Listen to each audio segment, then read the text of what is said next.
Hello and welcome to episode 231 of Cincinnati Soccer Talk.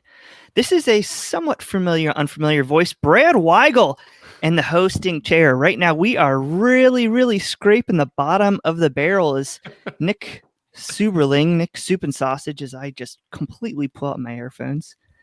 He watched FC Cincinnati play last night, and kind of like Kevin McCloskey, he's unavailable. He's a little sick and had to miss out on tonight's show. So they're putting me in the hosting chair along with a nice little cast of characters. We'll introduce those guys in a second. But if you want to get in touch tonight and make some comments, please feel free to slide into our messages on YouTube, Facebook, and Twitter. You can also tweet us at Cincinnati Soccer Talk or email us at feedback@cincinnati-soccer-talk.com. So poor Subs, but the show must go on.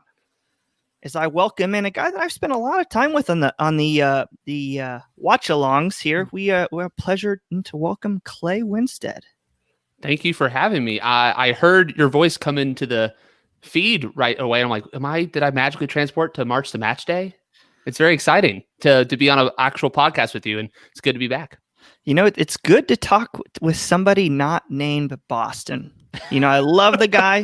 I love him, but it's good to talk to somebody else. But it'll be cool. We'll talk with him again this week on our final March to Match Day of the year. It feels like we just started doing them, but they've come so quick. And but to say it's also sweet relief, I'm sure. It's so tough. Like I always say in the player ratings, it's so tough to write like struggle or suck, like match after match after match. So like you add that in, and then you add in we're playing the same three teams over and over again. It's just brutal. But I'm also happy to welcome in our guest. I don't have the fancy sound effects like Nick Suberling does. So maybe Clay can give us a howl. Oh, the Wolf Man. Dang, Bill. That was pretty dang good, actually. Wow. I'm impressed. I'm also glad to actually be on a show again with Clay. Gosh, we were talking about this before the show started. It's been a long time since the two of us have been on camera together, or podcast together. So fun and exciting. So, what has been going on in the world of Bill Wolf? Oh gosh, if we want to get into personal lives and all that fun stuff, new job and selling a house and all kinds of stuff going on. So yeah, it's been crazy. And then there's some soccer. Oh, boy, has there been soccer. Oh gosh. Well, like I say, if you got questions for us tonight, head on over to our feedback lines, our comment sections.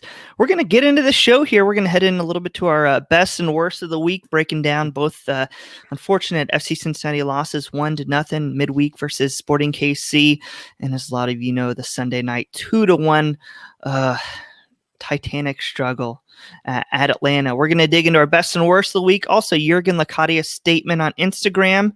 Then we're going to talk a little bit about 2021, our returnees that we have, and we might even get to some post-season award action. All right, so best and worst of the week. Let's start off with Clay. What you got? I want to start off with my worst because I like to end on a positive note. The worst has to be, it's particularly, I think, was specifically against Atlanta, but applies to both matches. When we go down 1-0 in the 8th minute and everyone at home just goes, well, we've lost. We've gone 0-14-0. That's 14 losses out of 14 when we concede the first goal. I think in all those matches, we scored 3 times in those 14 losses. Oh, no, 5. Excuse me, 5. I forget the goals from back in March when the world seemed to be normal.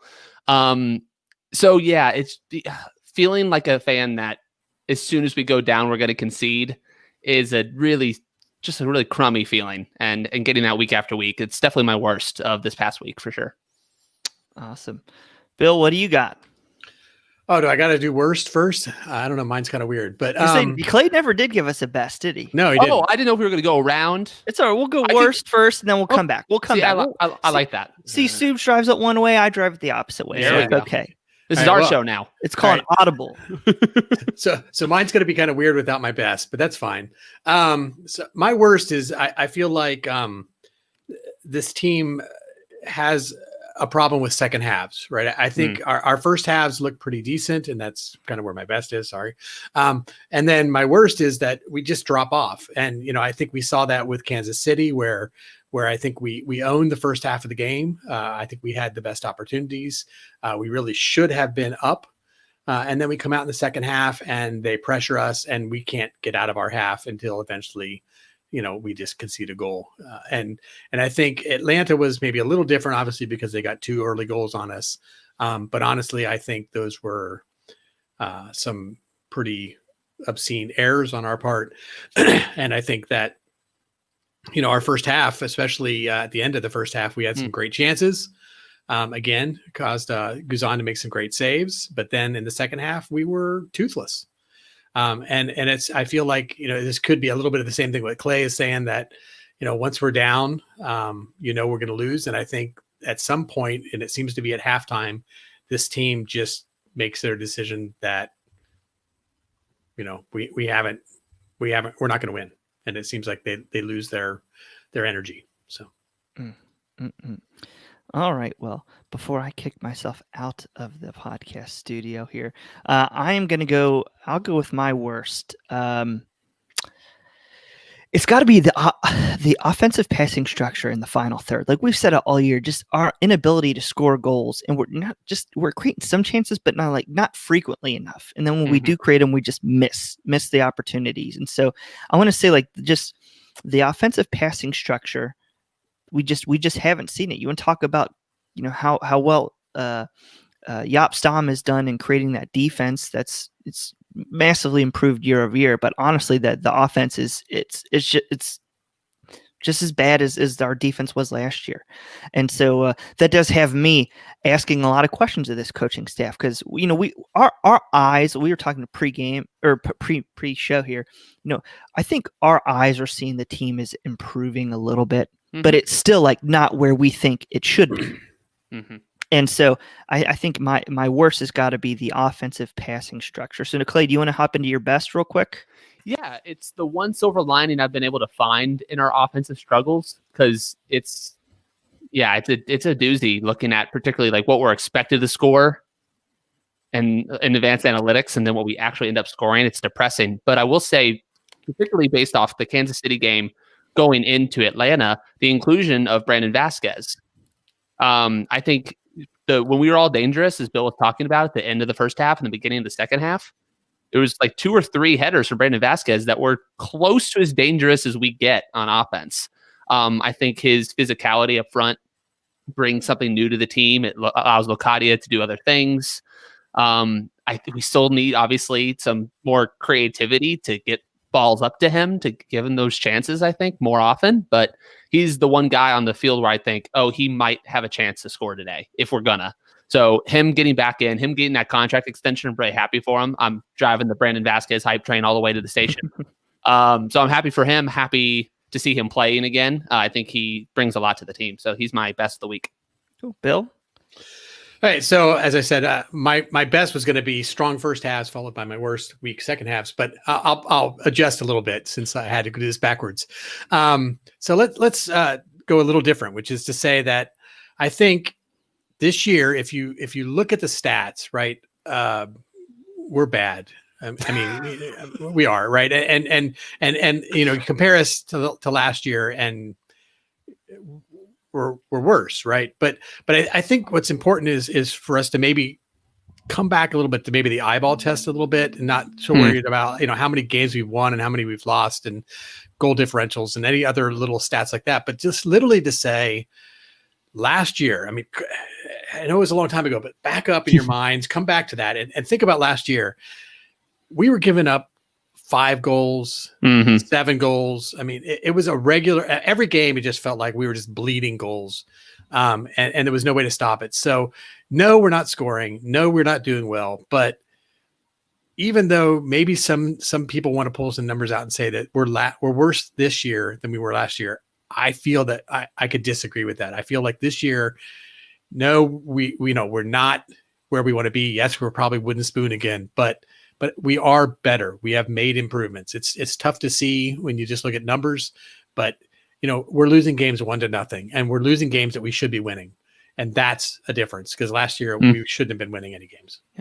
I think you have something to say there, Clay? Or I was just going to say, thank goodness the Independent Supporters Council decided not to bequeath the wooden spoon this season. So we're only retaining it, guys. Right.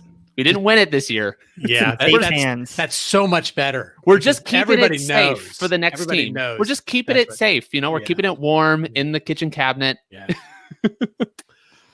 Too warm for my blood.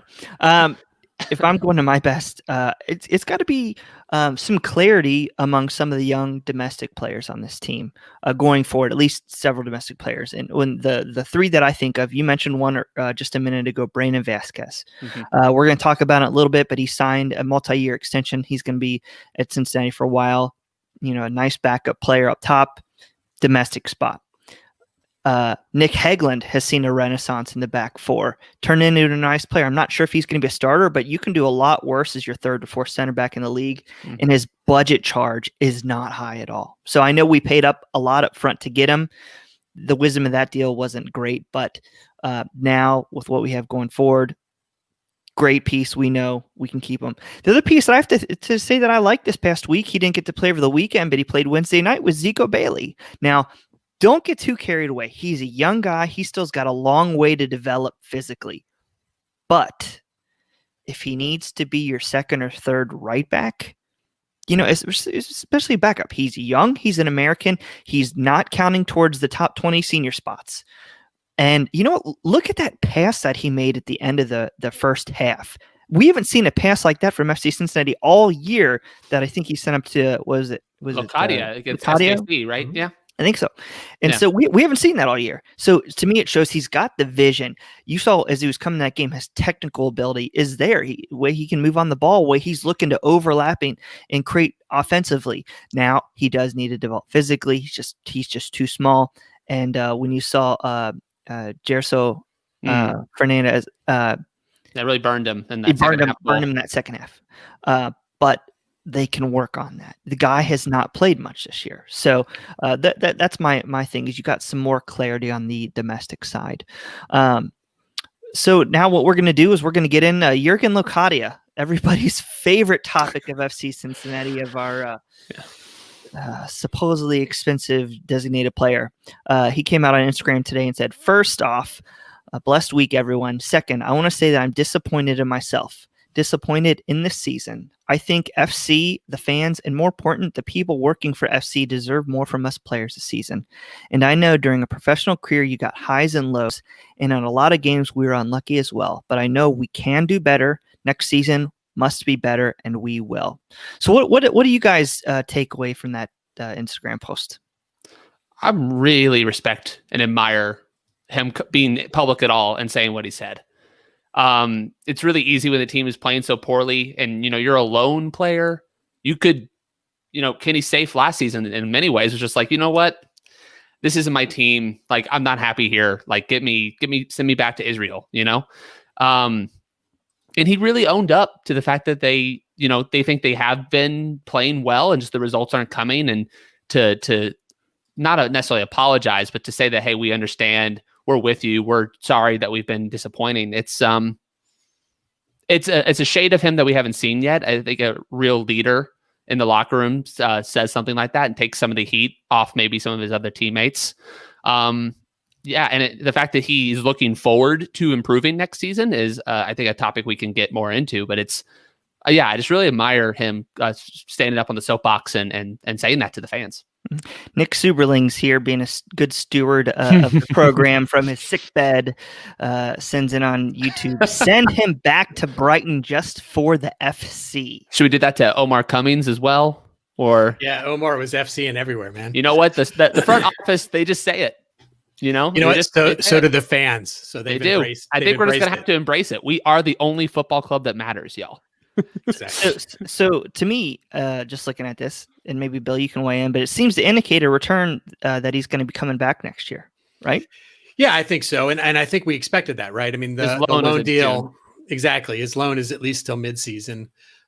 So that's not to say that there couldn't have been like a, washing of hands, Kenny's safe type of situation where we just said this isn't working and he's unhappy and he wants to go and all that. But yeah, it seems like everybody's just going to give him a chance and fill out that loan. And I'm okay with that.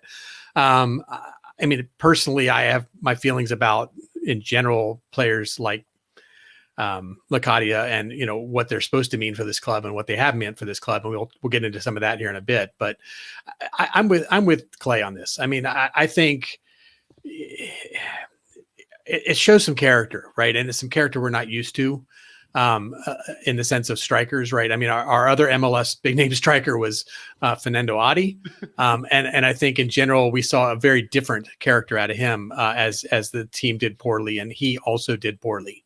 And at least, I see Lacadia, Jurgen here taking this onto his shoulders, accepting some blame, and accepting that, it wasn't good enough. And that's in itself important. And I think the other thing is on the pitch, whether or not he's actually scoring, you are seeing effort, right? I mean, he's not, falling down and complaining that the refs aren't calling fouls, and he isn't, walking his way back to, waiting for the next ball to come to him. Who could you possibly be talking about? I'm so. I think I was pretty clear who I was talking about. So, but yeah, I mean, his last name rhymes with Potty. Yeah, exactly. No, so I think this is good, and I think it's great. I think players that get into these slumps and situations should accept them and should, be, clear with the fans that they're not happy to and they want to do more. And I think that's great that he's willing to put himself out there like that. Obviously, there are people that are going to ding him for that and probably trash him for doing poorly. And that's part of being a professional. So hopefully he's got some thick skin.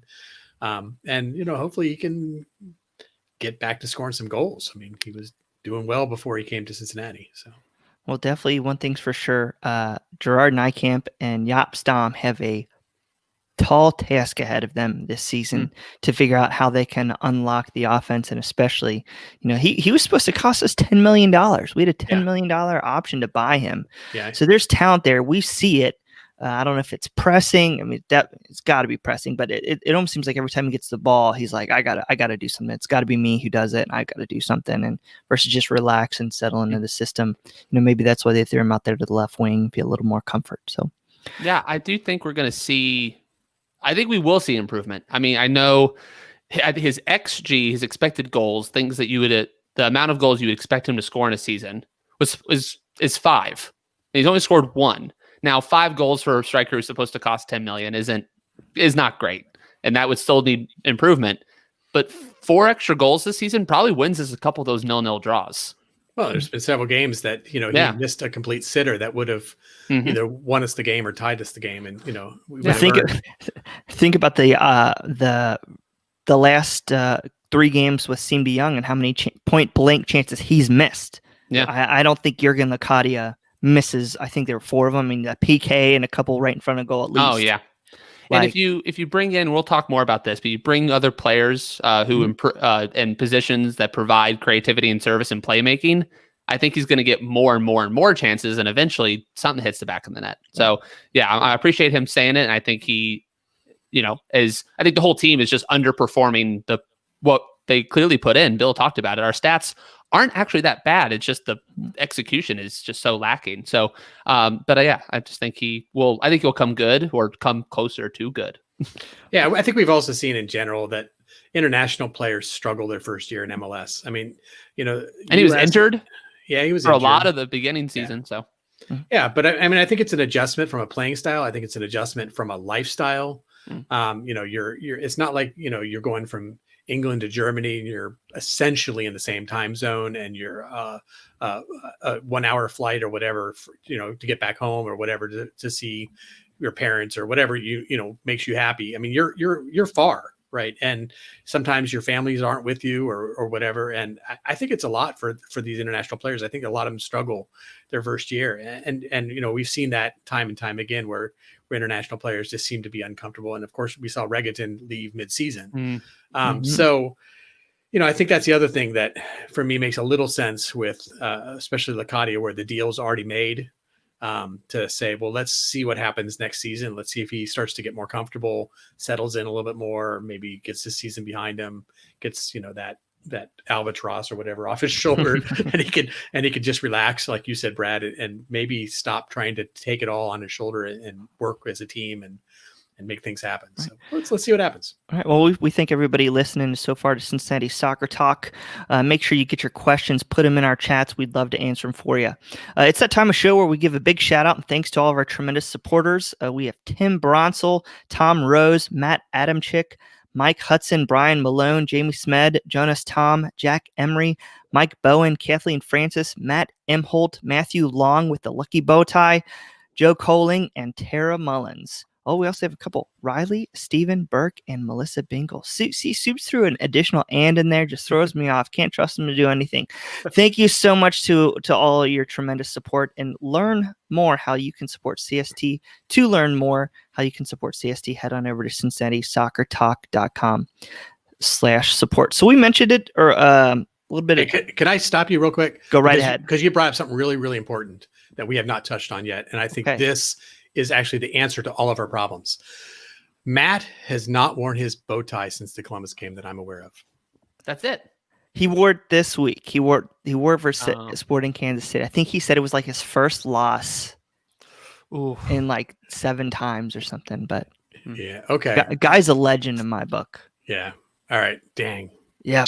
That would have been an easy explanation. There. Yeah, that'd have been too easy. I think. He was like full. Like he had a bow tie on. He had his MLS jacket. And he went all out this week. So he tried too hard.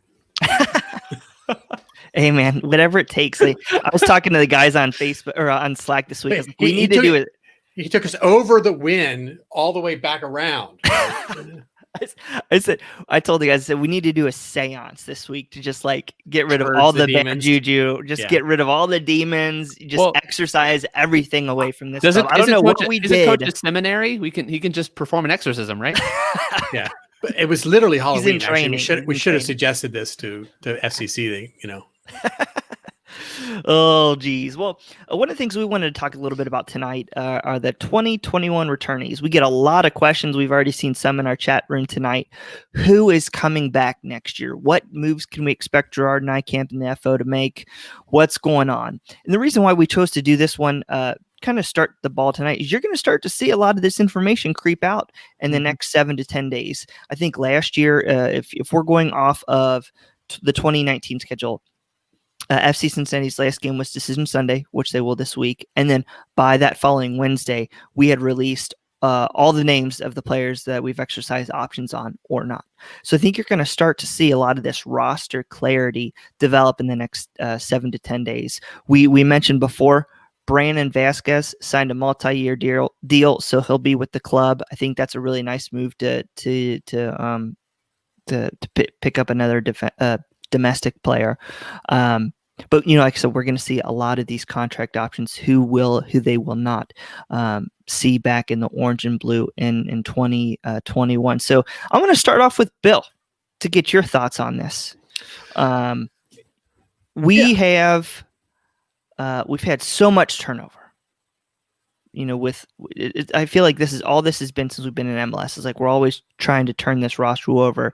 There's been very, very little consistency. So what do you want to see for 2021? Yeah, I think you nailed it right on the head there. I mean, for me, right, we've been 2 years in MLS and we are on coach 5. 4 different coaches, but Koch, Dame, Jans, Dame, Stam, right? So that's 5 coaches in 2 years. I would say, I did the preview for Atlanta, right? So I was going back and researching the Atlanta games and kind of looking over our history, trying to find a good picture actually from the last time we were down at Mercedes-Benz to use just as the whatever you call it, the picture for the header for the article. And it was hard. I mean, the players that we had out there playing 2 years ago, really at this point, because the season's over. Like Lamar. Lamar, Adi, Garza, I mean, of course, hurt. DePlane hurt. I mean, so there was a bunch of players, but they were hurt, and then there was a bunch of players that were gone, and then we got a bunch of new players. We had Ulloa. I mean, there's a name you haven't heard for a while, and so I mean, I'm like, we turned over the roster almost completely, and I think we just can't keep doing that. And I know there are a lot of people very frustrated this season, and they're saying, blow the whole thing up. Let's get rid of the entire roster. Who cares?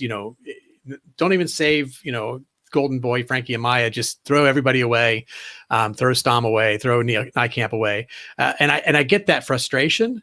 I think that's pretty extreme, obviously, but even if you don't go that extreme, but you have that feeling of we just need to start again.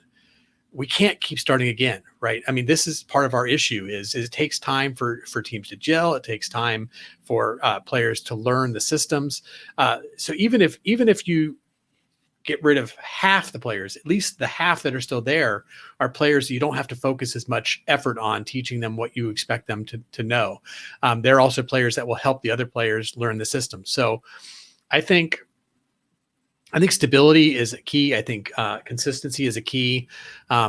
For me, honestly, I would like to see us keep, when I say most of the team, I mean, I'm not talking about like 25 out of 30, but, I'm saying that, there should be a large core of this team that we keep, for me, honestly. And where I would look is where are we failing, right? Where are we falling down?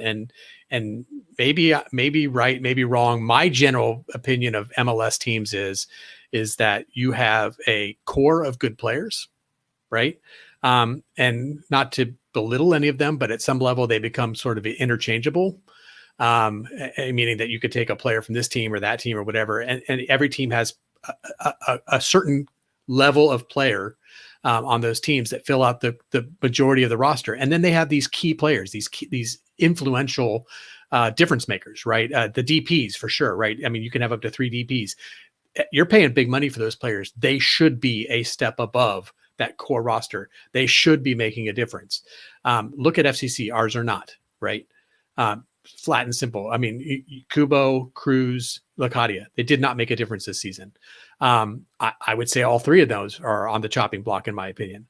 Lacadia, we already touched about that. We have another half year on him on his loan, and why make a change at this point? I'm okay with hanging on to him, but honestly, I don't really see, even, and I think Brad, you might like Kubo, so we may disagree on that, but I'm fine with all 3 of them potentially being gone. And certainly if Lacadia doesn't light up any fires at the beginning of next season, move on. And then there's some other players that are difference makers. Siem de Jong isn't a DP, but he was brought in as a difference maker. I have not seen that. And I know this will make some people belatedly excited, and other people will probably crucify me, but I think Waston, he's our captain. He's a pretty high salary. He's a center back, and he's supposed to be leading the team. And, the team obviously hasn't done well. So for me, you look at those 5 players as supposed to be difference makers, and we need somebody different to make a difference. I make a small exception on this, which is probably the fullbacks for me, which I think our fullbacks probably could use a little bit of improvement. I mean, we came in with Garza and DePlane, I think, and those were our starting fullbacks, and they, both are out, and we're seeing people like Zico Bailey, Gutman, I think, has had a great season, but I mean, I don't think he was ever intended to be our number 1. So, so you take those 5, those 2, so maybe change out like 7 players. And then I think keep the rest, I mean, I'd keep Jimmy. Why not? Oh, seriously. Why not? Our email is going to blow up now. I know. I'm waiting for it. Jimmy 2021, hashtag it right now. Yeah, I mean, he's got to earn it, but whatever. I'll tell you what, he can't even stay healthy for practice right now, even though I love him as a guy and player. Kill me, Clay. What? So Bill's preaching stability and consistency. Keep a large core, but jettison if we can. Basically our top. We were talking about this, I think, on March Match Day or something with Coach. All the shows run together in my head nowadays. It was like, if you look at the top 6 players from FC Cincinnati, we've gotten 0 production outside of Harris Medellin. And if you take your highest 6 paid players, Harris Medellin is probably number 5 or 6. He's the only one we've gotten production from this year. So I see it. What would you do if you put on the Gerard Nijkamp hat? cracking open my Grolsch and sitting there looking at the roster sheet, I have to agree with a few positions that Bill took. Absolutely. I think Sim DeYoung has been, you don't want to say a waste of TAM, but you kind of have to think maybe close to that description. I think Waston, I'm okay moving him on when we are going to play in this 4-3-3 with a back four. He's more of a liability than anything else. I think we've seen that against Atlanta in particular. I think Hagelin also, in a weird, DJ, one of our staff writers on Twitter, wrong side of the pond, talked about how Hagelin has jumped him in our pecking order. So if we're bringing back one of our center backs who might be up on a contract extension, I'm bringing back Hagelin over Waston, hands down. And I agree that the fullbacks are a key position to improve, but I could not disagree more with the overall arc of what he had to say there. I think we defended Locadia a minute ago. I think, Brad, you'd agree with me that Kubo has often been played out of position this season. He's still got a lot of potential. He's often just out alone on an island wherever he ends up playing, and he's not connecting with anybody. I think the spine, the core of this team, is what's lacking. And Nightcap has hinted at it lately. He has clearly, or at least he seems to believe, he has a lot of roster flexibility. There's a lot of contracts that we signed in the Koch birding beginning of 2019 era that are probably going up or could be renewed or could be declined. I think we need to use that flexibility. I think there are players that you can keep that have shown promise or have contributed in limited opportunities beyond the guys that we're expecting to return, like a Kubo, a Barreal, Camo, those guys we've signed recently. We think they're going to be here at least for another year. I don't know if Zhao is a starter hopefully in a playoff team from what he's produced this year, like actually produced in terms of goals and assists. But I think he's an incredible team player, and often just running at a left back creates an offense. Hopefully he can get a good cross eventually in his repertoire, but I think he's been great at TT, Shermislav Titon. I'm sorry if I mispronounced his name. I always mix up his first name, but Titon, I think, has been really great. And with that green card, not contributing to an international spot, I think he's been stellar in between the sticks this season. Our defense is vastly improved. We're just not scoring enough to really see how much better they're playing. And honestly, I didn't think I'd want to bring Harris back because I think he might be on a 1-year contract. I'm not sure. But just because of his age and stuff like that, I thought maybe we can move on without him. But his contributions this season, if he wants to sign another contract, he doesn't seem to be, he's not a fast guy, but he plays almost every game like he did against in Philadelphia last year. I think he's an incredible influence on the team. I think he's one of the only few players we have who's creating opportunities. But beyond those guys, if you look at like Stanko, Saad Abdul Salam, Deplan, Garza, Waston, we can shuffle these guys out. I think, as Bill was saying, there's a core of players you can get in MLS that are, I think we can improve on those guys. And I like to see the spine of this team get better, so our difference makers can make the difference. Right. I agree with a lot of what you both said. We've got to get better players, got to improve, got to get, attacking midfield. So if I'm Gerard Nijkamp, the first thing I do is I tear off all the Band-Aids, because believe it or not, I actually don't think he has as much roster freedom as the club has been selling. Okay. I really don't think we do. I'm looking at the numbers. He's turned over a lot. Now, I think there's some dead weight that's been taken off, but he doesn't have a lot of flexibility. So he's going to need to create that flexibility. So you want to look at a couple numbers here. Okay. Next year, we go back to 8 international spots. Okay. So if you're going to bring in different players that can make a difference, you're going to need to free up some spots. Okay. So that means Sim DeYoung, thank you, you're gone. Harris Medellin, thank you, you're gone. And so that's going to open up a pair. Now we gain probably a green card with Michael van der Werf. So maybe he can stay, but he's still quite expensive. Teton, if he gets a green card, he's one that I actually prefer to release. Okay, not that because he's not that bad, but Teton's making like $375,000. So one of the reasons why I bring up the international spot. Okay, so we realistically we're going to have 2 or 3 we're going to be able to work with, depending on what we're going to do with Kovacevic, because you're going to have Locadia, Kubo, Barrial, Makocho, and Pedersen. So that's 5. That's 5 of your 8. Okay, so really, we're going to be turning over players, but we're not going to be able to bring in a ton of international guys. We can bring in 3, but we have a lot more of those spots to replace. So I'm good with that. Let's we not get rid of bring this in those international domestics. guy. Let's get some domestics. Yeah. So the thing is, how are you going to get domestics? Okay. You're going to have to trade for them if you want to be impact players. So this is why I think it's critical that you get rid of players like Stenko and you get rid of a guy like Teton. We are going to have to trade allocation money to get good players. You look at what Nashville had to pay to get Walker Zimmerman. We're going to have to depart with some assets to get those. So that's why I think we need to let a guy like Teton go, use this 300-some thousand as a trade piece. And you know what? We can use Beckham Sunderland as a third keeper. Maybe Ben Lunt from Louisville, who was I want to say he's probably the USL goalkeeper of the year. He made the starting 11. Right. The USL League 11, yeah. So he'll come in a non-senior roster spot. All of a sudden, that just cleared up $350,000 to $400,000 for FC Cincinnati to go make a trade to get a domestic piece that can contribute. So I think FC Cincinnati, they're going to have to be strategic about this. We're not just going to be able to go out there and sign 5 or 6 international guys to come right back in unless we also move on players out. You know, we talk about Alan Cruz. He's on a green card. So yeah, domestic spot. Michael Vanderwerf, green card. He can stay because he has that piece. But I don't think we'll be able to get green cards for guys like Makocho, Pedersen, Lacadia, Kubo yet. Just they haven't been here long enough. It'll remain to be seen, but we don't have a ton of flexibility. So we need to depart with pieces like Stenko, like Teton, to then bring in some of these depth pieces that we can maybe use then, or, go out and get a number 10 attacking playmaker international. Maybe we go out and get another international center back that would be a starter.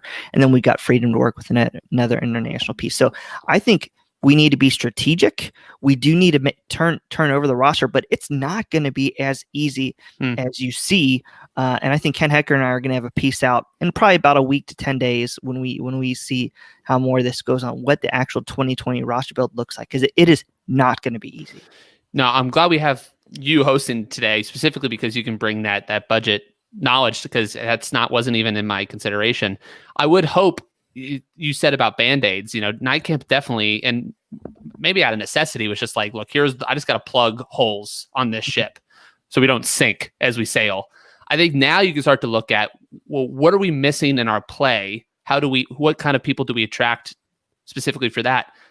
Bill talked about fullbacks. I think our service out wide has not been helpful. Gutman, for all his hustle and his defensive effort, cannot complete a pass to save his life, it seems like. Zhao, in a similar way, I love him, but he hasn't put a good cross in a while. I mean, Zico Bailey, you mentioned, had our best pass, and he's our 3rd, 4th choice right back at the moment. He'll be higher. But you mentioned creative players in the midfield. I think Frankie, for as much as we all love him and we don't want to see him go, but he's just not a creative presence in the midfield. So you need someone who can post up with him and Makocho, or him, Harris and Makocho and him. You need players. We thought it was going to be Sim De Young. It's not. You need someone who can create for our forwards and Locadia. I think those are specifically our biggest things, and probably a new center back to start. I think we have 3 decent center backs, but they're all not, where you want for a playoff contending team. So you need another center back too. I was coming up this list, and it kills me because I'm looking at our starting lineup, and I immediately want 5 new starters, and it's crazy to me. I want a left back, a right back, and a center back. Okay. Yeah. You need an attacking midfielder, and then maybe another defensive midfielder to go next to Makocho. Some wing depth would be nice. You basically have Locadia and Barrial. That's it. I don't think I agree with that, because I think Locadia needs to go back up top. No, sorry. I don't see any point. Excuse me. I meant to say Kubo and Barrial. Okay. So those are basically your 2 wingers. Barrial, Zhao. Yeah, you probably need another person to fill all those. Right. If it's not Jimmy, we got to bring in somebody else. I'm talking 5 stars. Oh, come on, Jimmy's great. He's not a starter. Right. I'm talking 5 starters. Yeah. No, I'm with you on that, Brad. I mean, I came up with a number of 7, right? Which not necessarily all 7 being starters, but that was kind of in my mind, right? I mean, 5 impact players and the 2 backs. So, I mean, that would be 7 new starters potentially. And you know what? And you know, he might have to get creative and maybe if he can get rid of a player, like what does Stom see as Kubo's best role? Is it in the central midfield? Because if it's in the central midfield, get him out. Get him out. It's not going to be his best spot. It's not his best spot. It hurts the team. Like Coach and I were talking on the watch along this week. It's like, do you want to get the best 11 players on the field, or do you want to get the best person at the position on the field? I said it's not a zero-sum game there. Like I think you still need to have at least 9 guys in their best position on the field. And then maybe you can take 1 or 2 guys and take them out of their best position and move them around, and that still can elevate your team because it's Major League Soccer. It's still salary cap league. It's not a perfect setup. Very rarely do you get a team of 11 players in their perfect position. But you can't have your designated player or your TAM player be so widely out of position. I think Cruz is a good example of that. I love him. I think anyone last year would have said he was, if not Ledesma, was our best player last season. And this year, due to a lot of reasons, I mean, he was injured for a lot. He's been a ghost. You know, he's not been his best self. And I think that's because he's never been played in the position that he excels in. And if Stom can't put him in that position, I think for his sake and for our team, you gotta move on. Because we're spending a lot of money on him, and he's just not being used to his fullest potential. I love him. I want to see him go for him to succeed, because I don't think he's going to succeed here under Stom. So I think there's a couple things to take away from things that have been said, and I don't remember if it was Nijkamp or if it was Stom, but you know, one of them made the comment. I think it might have been Stom, but essentially, or sorry, Nijkamp, not Stom. I think it was Nijkamp, but it basically said at this point we're not going to. We're not necessarily playing to win anymore, right? And I know that's hard for people to hear, but essentially, you know we want to play a 4-3-3. We know that we need to move forward. We you know put some band-aids for a while with a 5-3-2 to shore up the defense. We got the defense better, and then we needed to start moving forward with the way we wanted to play. We had, and I know he didn't say we want to lose. He always says we want to win the games, but essentially, you know, he's saying we have to look towards next year. We have to look towards building this club. We have to look towards, you know, where are our weak spots? So we keep talking about these band-aids, and that's exactly what they were, right? I mean, they're looking at the 4-3-3, and they're seeing the players that fit there, and they're seeing the players that don't fit there, and they're seeing the holes that they can't fill. So by playing that formation, even though it's obviously been painful in some cases to watch that, it is helping us towards 2021. And I think the other thing is I think it was Laurel actually asked Stom this in a presser. She just said, you know, what are you going to get out of these last 2 games as far as player evaluations? And Stom said, absolutely nothing. Yeah, he already finished. I've already made all my decisions. So, you know, coming back around to what Brad said at the beginning of the show, which is we're going to start to hear some announcements really, really soon.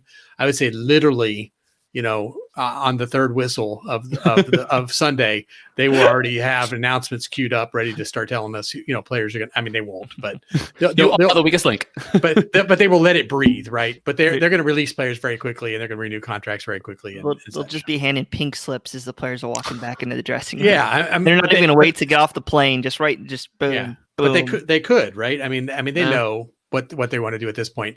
And I think that's coming back around to where we're actually talking about, because I'm rambling. You know, you talk about a player like Cruz, right, who has been a ghost, right? I mean, yeah, he maybe hasn't played great. Maybe he's been played out of position, you know, say what you want to say about him. But I would say at this point, it's probably also maybe clear that he's not in Stom's plans. Yeah. Right.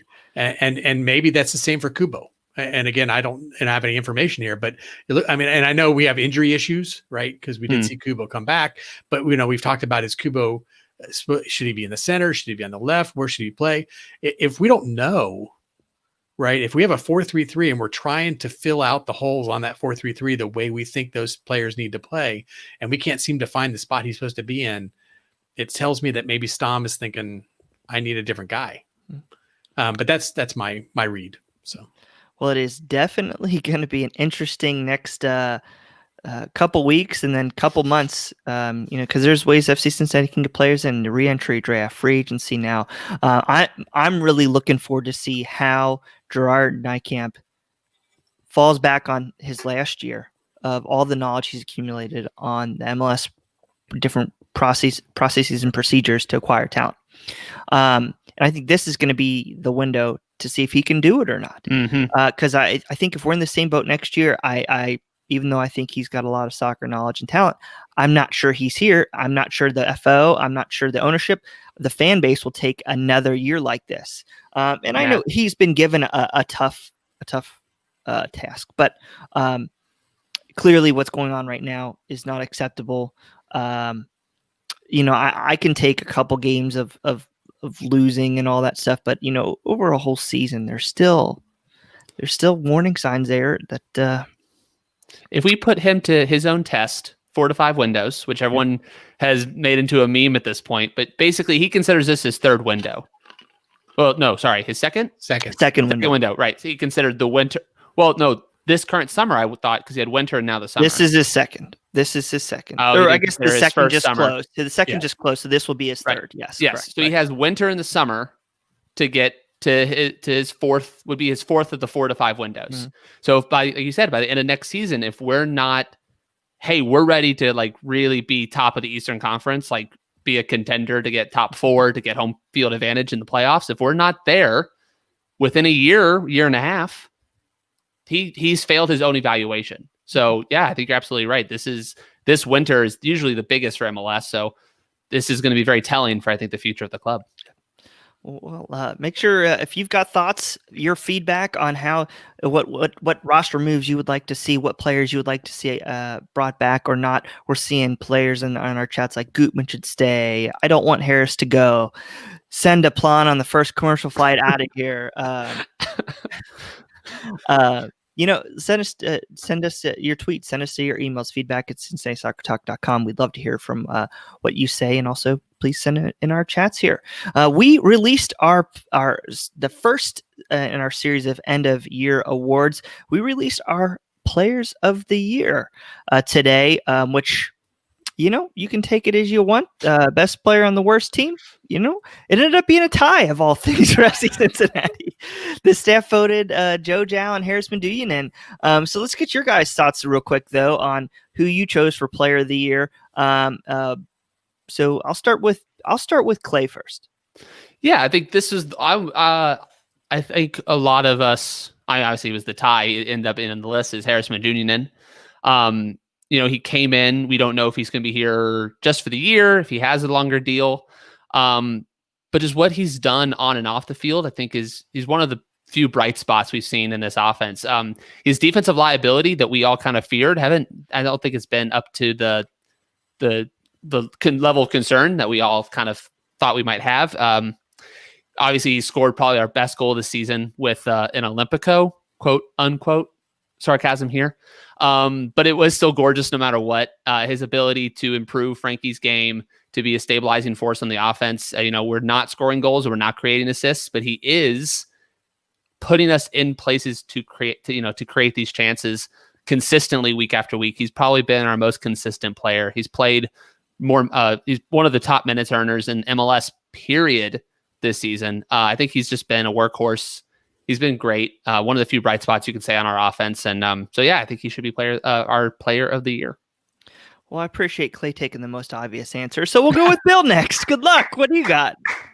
Okay. So anybody who knows me at this point, because I've been doing this for a few years, knows that I am completely ornery about these awards at the end of the year. I always pick the absolute not obvious choice for everything.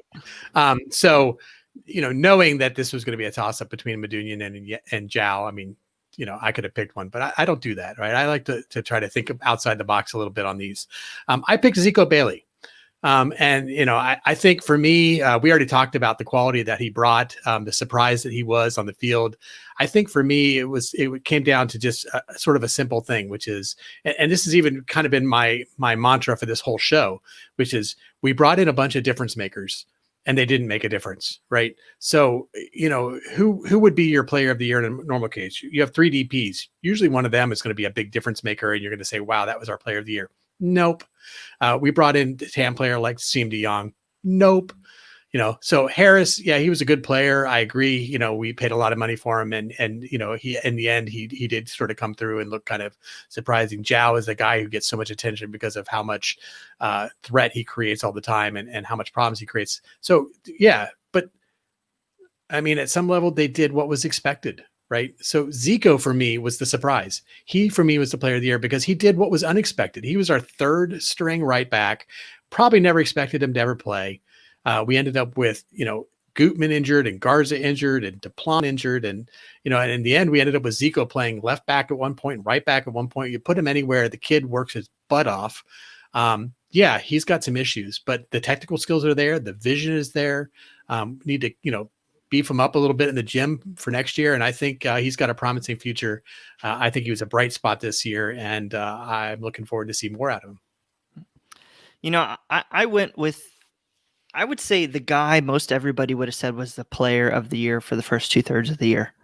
And I know Joe Zhao has had a rough close to the year, especially since they moved to the 4-3-3. And, you could chalk it up to all the minutes he's had to play. You've had to talk about, and he's been tasked to get up and down the flank. And, he played right wing back. He played right wing. He played left wing. We've seen him play in the midfield. We've seen him play up top. He's been asked to do everything the coaching staff has put before him. And he's done it for the most part decently well. Okay, I'm not going to call it earth-shattering. You're not going to see him in the best 11 this year. You're not going to see anybody from FC Cincinnati in the best 11.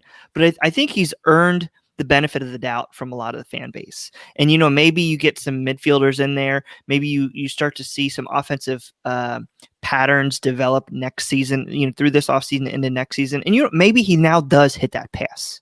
When he started getting comfortable at the right wing back, you saw he put in a couple passes. But now FC Cincinnati has no semblance of anything going forward. Honestly, if you're him, you don't want to turn the ball over because we've seen what happens when we get exposed to that. You see 1 week you're putting Brandon Vasquez up top. The next week you're seeing Siem de Jong in the number 9 role, but he's more dropping as a false 9. You see Lacadia come in.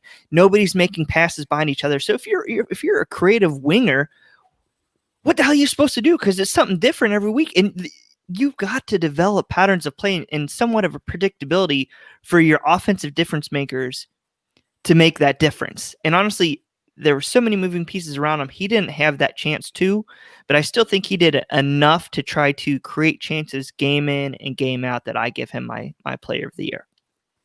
If you guys have players of the year, make sure you comment on our piece that dropped Monday. It should be out on Twitter. Type in your comments, type them into this chat. Let us know who you think deserves to be player of the year. Now, we've been going for about 53 minutes almost here, so I think it's with your guys' permission, I think it's about time to wrap up the show. I know this show could have gone a lot of different ways, and I think for the most part we're trying to put a nice positive, I don't want to say spin, but forward thinking. I like that, Clay. Good job. Forward thinking. Because like you guys said, you can see some positivity if you look at the eye test, but the results just aren't there. So I want to get your guys' final thoughts. I'm going to go with Clay. Put the pressure on you because you took the easy answer with Joe Zhao. I think, or not Joe Zhao, Harris. Excuse me. No, you're fine. I think both are pretty easy picks, to be honest. I think I think Bill and I are probably gonna hit on a similar theme tonight, but I think it's important to talk about it twice. Vote. Tomorrow is a very important day. If you're listening to us live, polls are going to open tomorrow at 6:30 a.m. If you're listening to us on your drive home, they close at 7:30 p.m. tomorrow. If you filled out a ballot already and you haven't mailed it in yet, the drop boxes are open at the Board of Elections in Hamilton County until 7:30 p.m. Please vote. Please, please, please. This isn't a political podcast. I'm not advocating for any political party or any political individual. It's just incredibly important that you vote. Turnout has been amazing. I voted early, and the board of elections has done an incredible job getting that line moving fast through early voting. I think the drop-off boxes tomorrow will probably be just as successful. So, just exercise your right, exercise your voice. That's all I got to say. Well, when I was in politics, I always said, vote early, vote often. So hope y'all took advantage of that. Bill, what you got? Well, I was actually going to say, please vote as well. But I will. I don't think I could say it any better than what Clay just did. So I'll just kind of wrap up a little bit of what we've just said, which is I think we all know how the season is going to end. We have one game left. It doesn't really matter at this point. We're eliminated from the playoffs, and we basically have been for a while. Most likely we're keeping the wooden spoon, though officially it's not going to be earned. We'll just be holding it. But I think we also all know that we earned it. And, it's easy for us to all get upset about it. But as Clay said, we need to be forward looking. Yeah, it's easy to burn the house down, but let's not burn the house down. Let's build the house up. Let's take the pieces that are worth keeping and keep them. And let's look for the pieces that should have made a difference and didn't. And let's try to get back to hopefully some positive 2021 feelings, because 2020 has just sucked bleep. You right. Couldn't have said it better. Yeah. And on every level, Sean Connery died. I mean, it's just, that's the cherry on the cake. Right. So let's just move on for 2020. Let's get back to positive feels and a big, happy soccer family. Put all this behind us, hopefully, and get out there and start lighting some smoke and banging some drums and hopefully singing again. And let's make the West End Stadium the new fortress in Cincinnati. As long as that new house has a jacuzzi, I'm great. Let's go. Let's add that in the back. There you go. Actually, we had that in the Bailey. We added it. It was a special request. Oh, there we go. Well, I want to thank you both for joining me tonight. We hope Subs, we hope you feel better, sir. I want to take this moment to thank all of our listeners and all the FC Cincinnati fan base as a whole. It has been a terrible 2020 for everybody, and not only just coronavirus, everybody's had to stay at home. Humans were meant to be together, and I think it's also important that we keep in mind, like, what is FC Cincinnati? FC Cincinnati has been something that this entire city, whether it's somebody who's a conservative, progressive, Republican, Democrat, whatever, can come together and unite and grow and love and root for around this town. And I just think that we just need to continue to remember that. And then we need to remember how we need to treat each other. I know there's a lot of opinions going out there and everybody's testing amped up, but this is something we love. This is something we cherish. And I just want everybody to keep that in mind. This is not meant to be something that's poisonous, something that's ruining us, something that eats at us. This is supposed to be a fun exercise for us to get away from, to grow and love in sport. We're not always going to be last place like this forever. It's going to turn around. Believe it or not, even though how bad this team is like this year, I still believe we've got a good front office. I do believe we have a good coach. I think we are bound to see a lot of improvement. So I just thank everybody for continuing to tune in and participate with us every week. Like, honestly, if I didn't have you all, I don't know what I'd be doing during this coronavirus thing, because it's me and my wife here, and I love her to pieces. But like it's just like, you guys are my social interaction here. Okay, I need to interact with you as much as you guys want to be with other people. So I just love each and every one of you, and so I just thank you all. And I'm gonna steal Brian's line here. I think we all need to continue to be better to each other. And with that includes Cincinnati Soccer Talk episode 231. For Bill Wolf, for Clay Winstead, everybody stay positive. And you know what? Hopefully, please God, we will be onward to 3 points this Sunday for Cincinnati.